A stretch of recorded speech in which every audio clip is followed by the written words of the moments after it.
من شرور أنفسنا ومن سيئات أعمالنا من يهده الله فلا مضل له ومن يضلل فلا هادي له ونشهد أن لا إله إلا الله وحده لا شريك له ونشهد أن سيدنا وسندنا ونبينا وشفيعنا وهادينا ومرشدنا ومولانا محمدا عبده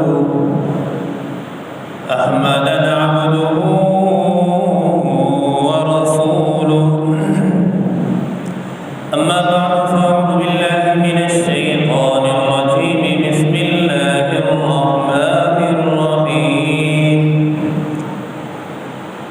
ربنا وابعث فيهم رسولا من أنفسهم يتلو عليهم آياته ويزكيهم ويعلمهم الكتاب والحكمة وإن كانوا من قبل لفي ضلال مبين. قال رب اشرح لي صدري ويسر لي أمري واحلل عقدة من لساني يفقهوا قولي واجعل لي وزيرا من أهلي هارون أخي. صدق الله مولانا العلي العظيم وصدق رسوله النبي الأمي الكريم ونحن على ذلك لمن الشاهدين والشاكرين والحمد لله رب العالمين. اللهم صل على سيدنا محمد وعلى آل سيدنا محمد وبارك وسلم. اللهم صل على سيدنا محمد وعلى آل سيدنا محمد وبارك وسلم. اللهم صل على سيدنا محمد وعلى آل سيدنا محمد وبارك وسلم.